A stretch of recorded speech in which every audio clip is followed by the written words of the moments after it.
We are your home theater and AV questions answered. This is AVRant. Want your home theater or AV question answered by Tom and Rob? Send it to question@avrant.com. Welcome to AVRant. I'm Tom Andry, and I'm here with Rob H. Okay, Jonathan. Jonathan likes the sound of his AJ5 earbuds. Now, these are these the ones that have the little wire that goes around your neck and all of that?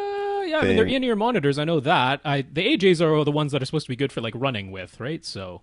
Let me see here. Yeah. I'm going to try to open this up. I tried to open up something already on this thing, and it didn't open. I have to select my region. I guess I'm worldwide. Am I worldwide? I seem to be just worldwide. look like regular earbuds. I don't know if they go around They behind your head. do. Let me see here. I'm going to scroll. Their images are weird looking. Their images suck. Okay, let me go on here. Okay. And the heavy cord, okay, but they have some cord noise, and the heavy cords tend to unseat them from his ears. Now, I have tried a pair of headphones that were either AJs or one of the AJ knockoffs, or maybe AJ's a knockoff of them, but they have a flat cable, and the cable noise on those things are straight up brutal. Okay, I mean, like, you move your head and it's like I mean, you can really hear it. So anyways, I completely understand that. So they have some cord noise, and the heavy cords tend to unseat them from his ears. So he decided to take a look at some wireless headphones to wear on the morning train. He was leaning towards some Phaetons until he saw the new Sennheiser HD1 earbuds. These were wireless that were announced at CES. Unfortunately, he won't be out until March or so. So he's like, I can't wait till March because these things are bugging me. And I got money burning a hole in my pocket, and my wife says I can't get any more room treatments. All right. Being that there is an actual, it says here, it should be there. Anyways, being that there is an actual headphone store on the same block as Jonathan's office, he dropped by during lunchtime, and the sales guy talked him into trying a pair of Klipsch R6 neckband earbuds.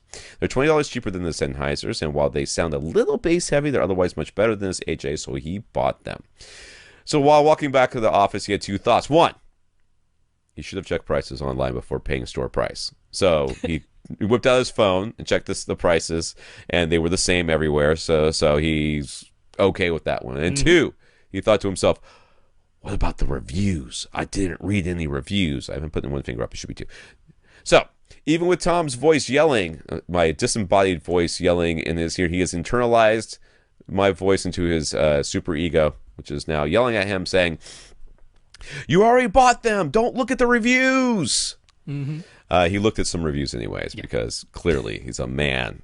It's not to be trifled with, the things like good advice and facts. Anyways, the reviews were mixed, but he's happy anyway, since at least it seems like he didn't make a horrible mistake, and he didn't get hosed on the price. So you may have sort of missed the days when you just went in stores and bought things without a ton of research just because it looked pretty, and the packaging and marketing people all went like, whoa, and, look at my pretty colors, sold stuff again. So anyways, what are our thoughts on that?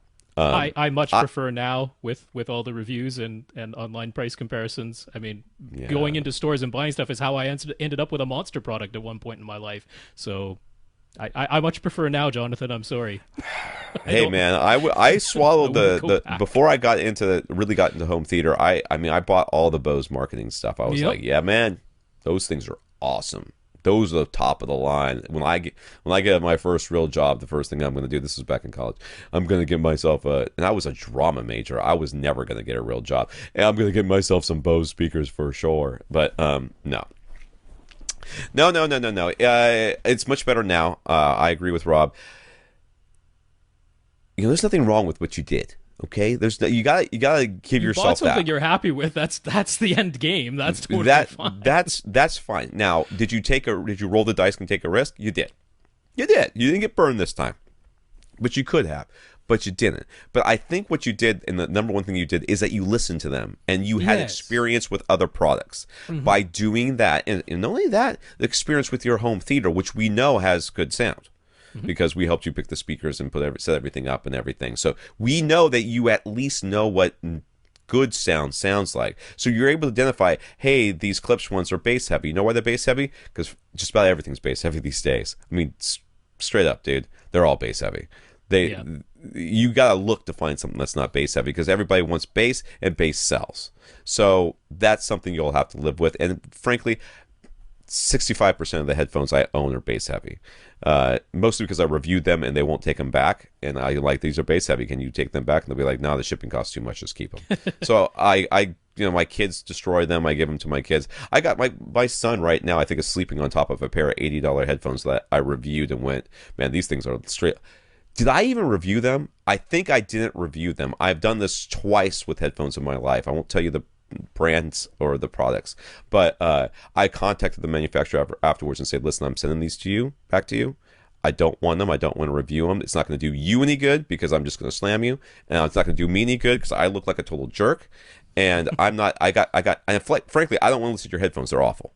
They're straight up awful. And they're like, oh, tell us why they're awful. I'm like, give them a little write up of why their headphones are awful, and they're like, okay. And then they'll come out with another headphone like 6 months later that suddenly aren't awful. Like, okay, I will review those. Thank you very much. I just, we don't, their products immediately get pulled from the shelves too. No one will buy them, and then they realize very quickly, because I'm certainly not the only the reviewer who's ever done that. It's sort of like a standing policy with a lot of reviewers. They're like, listen, if something's truly awful, unless they insist on a review, you just kind of like politely decline, because it's not worth anybody's time.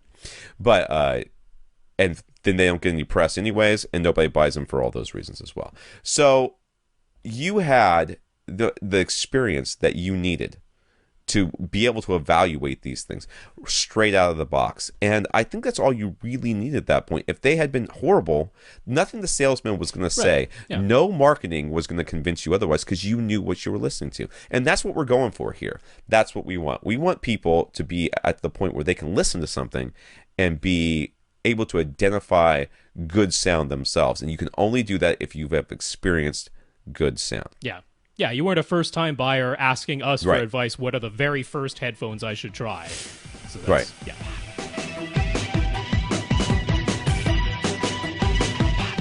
Want your question answered? Send it to question@avrant.com.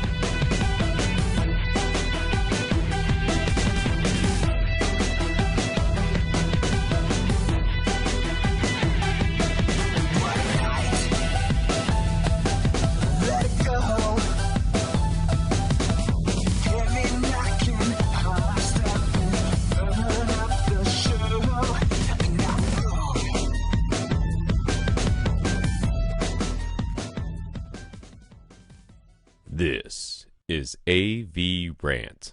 Now go out and listen to something.